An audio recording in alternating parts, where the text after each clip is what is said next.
নমস্কার বন্ধুরা, মায়ের হেসেলে আপনাদের সবাইকে স্বাগত জানাই। গতকাল আপনাদের সাথে ইলিশ মাছের একটা রেসিপি শেয়ার করেছিলাম। তো সেই মাছেরই মাথা, লেজা আর তেলটা পড়েছিল।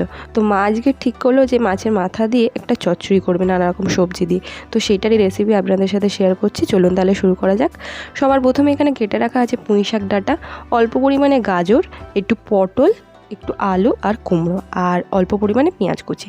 এখানে রাখা রয়েছে বাঁধাকপি। বাঁধাকপিটা আপনারা পরিমাণ মতন দেবেন, বেশ ভালোই লাগে চচ্চড়িতে দিলে। যাই হোক, এখন এবার রান্না শুরু করা যাক। সবার প্রথমে এখানে কড়াইতে সর্ষের তেল দিয়ে আমরা পটলটাকে ভেজে নেব। সামান্য পরিমাণে একটু নুন দিয়ে দেবেন, যাতে পটলটা ভাজলে না তেল ছিটকায়। কেমন? পটলটা লাল লাল করে ভাজা হয়ে গেছে, পটলটা তুলে নেওয়া হচ্ছে। এবার গাজর দিয়ে দেওয়া হচ্ছে, গাজরটাও ভেজে নেওয়া হবে একইভাবে। আর গাজরের সাথে একটু আলু দিয়ে দেওয়া হচ্ছে। আলুটা সিদ্ধ হতে দেরি হয়, হ্যাঁ, সেই জন্যই একটু তাড়াতাড়ি দেওয়া। একটু ঢাকা দিয়ে দেবো, জাস্ট 15 সেকেন্ড পর আমরা ঢাকাটা তুলে নিচ্ছি। এবার গাজরগুলো বেশ লাল লাল হয়ে সিদ্ধ হয়ে গেছে, গাজরগুলো তুলে নিচ্ছি। আর আলুটাকে আমরা রেখে দেবো, হ্যাঁ, আলুটা সিদ্ধ হয়নি কিন্তু। এবার কুমড়োগুলো তার সাথে দিয়ে দিচ্ছি। এবার একই সাথে কুমড়োগুলো আর আলুগুলো একসাথে ভাজবো। একটু নুন দিয়ে দিলাম, হ্যাঁ, নুন দিয়ে দেওয়া হলো। একটু ঢাকা দিয়ে দিলাম। 15 থেকে 20 সেকেন্ড পর আমরা আবার ঢাকা তুলে একটু ভেজে নেব। দেখুন কুমড়োগুলো লাল লাল হয়ে গেছে, ভাজাও হয়ে গেছে, আলুগুলোও তার সাথে তুলে নেওয়া হচ্ছে। কড়াই সর্ষের তেল দিয়ে নিচ্ছি। এখন আমরা পুঁই শাকের ডাঁটাগুলো ভালোভাবে ভেজে নেব।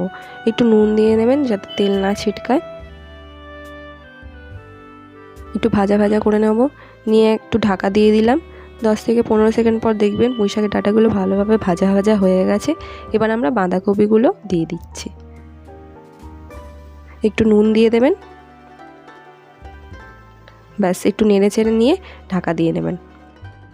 15 থেকে 20 সেকেন্ড পর দেখবেন আমাদের পুঁই শাকের ডাঁটাগুলো ভাজা হয়ে গেছে আর বাঁধাকপিটাও ভালোভাবে ভাজা হয়ে গেছে। এখন আমরা দুটো তুলে নিচ্ছি। এবার আমরা রান্নার দিকে এগোবো। সবার প্রথমে কড়াই সর্ষের তেল দিলাম, অল্প পরিমাণে দেবেন। এবার আমরা মাছগুলোকে ভেজে নিচ্ছি। আচ্ছা, মাছের মাথা লেজাটাই ভাজছি, তেল পটকা যেটা আছে না সেটা পরে ভাজবো, কেমন? এখন একটু নুন হলুদ মাখিয়ে ভেজে নেওয়া হবে মাছের মাথা লেজাটাকে। আপনারা সাবধানে দেবেন। দেখুন সবগুলো এক এক করে দিয়ে দেওয়া হচ্ছে তেলে। বেশ ভালোভাবে ভাজা ভাজা হয়ে গেলে এবার আমরা মাছটাকে তুলে নেব, হ্যাঁ। এবার আমরা কড়াই সর্ষের তেল দিলাম, তেল দিয়ে একটু 5 ফোড়ন দিয়ে দিচ্ছি। 5 ফোড়নটা হয়ে গেলে আমরা তেজপাতা দিয়ে দেবো। তেজপাতাটা হয়ে এলেই আমরা পেঁয়াজ কুচি দিয়ে দিচ্ছি। পেঁয়াজ কুচি অল্প পরিমাণে। এবার পেঁয়াজটাকে একটু ভালোভাবে ভাজা ভাজা করতে হবে। একটা শুকনো লঙ্কা দিয়ে দিলাম যাতে ঝাল হয়। পেঁয়াজটা হালকাভাবে ভাজা হয়ে গেলে আমরা কাঁচা লঙ্কাগুলো দিয়ে দেবো। এটা অপশনাল, আপনারা যদি ঝাল না খেতে পছন্দ করেন দেবেন না। এখন আমরা তেল পটকাটা দিয়ে ভালোভাবে ভাজতে থাকবো। মাছের তেলটা ভাজার সাথে সাথে আমরা একটু আদা বাটা দিয়ে দিচ্ছি। এটা শুকনো লঙ্কা আর আদা পেস্ট করা, আপনারা শুধু আদা বাটাটা দেবেন যদি ঝাল না খেতে পছন্দ করেন। এবার আমরা মাছের মাথাগুলো সব দিয়ে দিচ্ছি এক এক করে। এবার আমরা মাছের মাথাটা একটু নেড়ে চেড়ে নেব। দেখুন খুন্তি দিয়ে একটু ভেঙে ভেঙে দেবেন। দেখুন কীরমভাবে ভেঙে ভেঙে দেওয়া হচ্ছে, তাহলে চচ্চড়ির সাথে খুব ভালোভাবে মিশে যায়। একটু সামান্য পরিমাণে হলুদ গুঁড়ো দিয়ে দেবেন আর দিয়ে দেবেন লঙ্কা গুঁড়ো। এটা শুকনো লঙ্কার গুঁড়ো, আপনারা পারলে বাদও দিতে পারেন, কোনো ব্যাপার না। একটু নেড়ে চেড়ে নেওয়া হচ্ছে, নিয়ে আমরা সবজিগুলো দিয়ে দেবো। ব্যাস এবার আমাদের খুব ভালোভাবে কষাতে হবে। কষিয়ে আমরা এই ঢাকা দিয়ে দিলাম। প্রায় 15 থেকে 20 সেকেন্ড পর ঢাকনা তুলে আবার একটু নেড়ে চেড়ে দেবেন, হ্যাঁ। এবার আমরা সবজিগুলো সিদ্ধ হওয়ার জন্য একটু জল দিয়ে দেবো। সবজিটা সিদ্ধ হতে একটু বাকি আছে, একটু নেড়ে চেড়ে নেবেন। নিয়ে এই ঢাকা দিয়ে দিলাম। 15 থেকে 20 সেকেন্ড পর ঢাকনা তোলা হলো।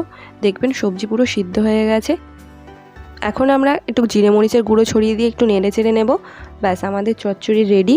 আপনারা এই চচ্চড়িটা গরম ভাতে খাবেন, খুব ভালো লাগে। আর আমার এই রেসিপিটা যদি আপনাদের ভালো লেগে থাকে তাহলে অবশ্যই একটা লাইক, কমেন্ট, শেয়ার আর সাবস্ক্রাইব করে দেবেন আমার চ্যানেলটাকে। এই নামিয়ে নেওয়া হলো। আজ আসি, আবার সামনের দিন নতুন কোনো ভিডিও নিয়ে।